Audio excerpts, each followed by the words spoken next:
Hello, ladies and gentlemen, boys and girls, readers of all persuasions. It is I, Gayla, and welcome back to Brooklyn Cork and Caffeinated. And welcome to Bookmas Day 19. Yes, my video's a little bit late. I'm actually doing it now in the flesh, so I'm going to upload it before 12 noon. It's about 11. And so let's get started. So, 2026 goals.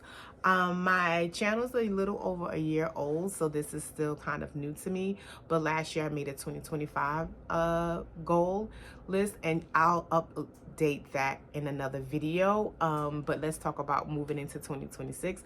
So I made 5 goals for myself, which I think are super simple but really impactful. And the first one is to read the books that are on my bookshelf. Plain and simple, no more, no less. It's not like I'm not going to buy books, because I've actually made 3 videos about books that are coming out, and I'm making another one, a 4th one, about books that are coming out in 2026. But my primary goal really is to read the books that are on my shelf. So I have books in this corner y'all don't see. I have books across the living room y'all don't see. I have this new bookshelf that I bought at the top of this year. So I have books. I have Audible, I have Kindle, Unlimited. So I need to read the books that are on my shelf. I understand that. It's becoming a little overwhelming. And so when I'm overwhelmed, I know my space is overwhelmed, and I want to make sure my space is not overwhelmed, because my house is my sanctuary. So the goal number 1 is to read the books that I have and that are on my shelf. Goal number 2 is not to make a specific number goal. Last year I wanted to just read 25 books, which was a really good goal because they were really big books I wanted to get through. I'm not going to tell you, I was going to tell you how many I read. I'm not going to tell you because I'm going to make a video about it. But I haven't read that many books on that list.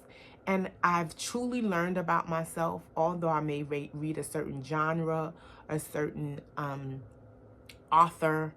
I really am a mood reader. So I may start off wanting to read a certain book during a certain time or month or thematically. And it just doesn't work that way because my brain doesn't work that way. So I'm really an authentic mood reader. So I'm not going to make a number count. I'm just going to read and add them to my list. And whatever I read is what I read. It's not going to be a particular goal. Having said that, goal number 3 for 2026 is to TBR, not TBR. Once again, I am a mood reader. So if I make a TBR, it's most likely I'm not going to stick to it. But the one thing that I will say is I want to do TBRs like that will carry me out through the year. So not a TBR for like January, or not a TBR for like February, but like a general TBR. Like I just did a video that talked about reading through my shelves, but in the ABC order. So I will be reading from my shelves, but in the ABC order. So that's kind of like a TBR, but it's not like I'm going to read these 15 books during the month of February, or I'm going to read these spooky books during the month of October. It's just a list of books off of my shelf that goes with my first goal to help me consume all the books that I have. So to TBR, not TBR, I'm going to have a TBR, but it's not like a rigid TBR. It kind of goes along with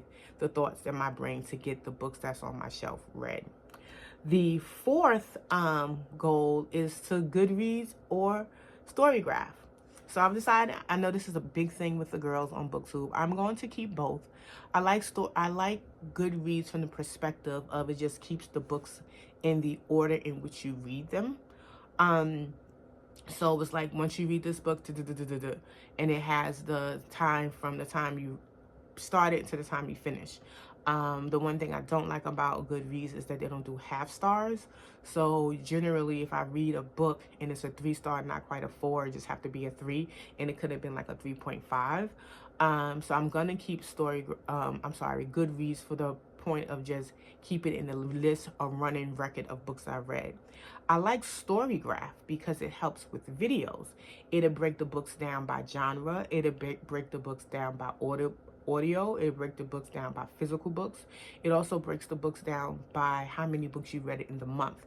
So when you do like your monthly wrap-ups or your what you read in a month, you can just isolate it to like February, March, April. You don't have to like go back and forth like you have to do on Goodreads and figure out which set of books that you read for the month.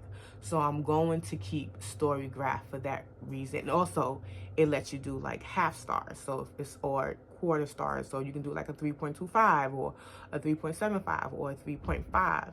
So it goes a little bit more authentically with your taste and liking of the book. So that's number 4. And number 5 is I wrote it down, DNFs. I'm not going to be opposed to DNFs. I have a lot of books on my shelf that I did DNF.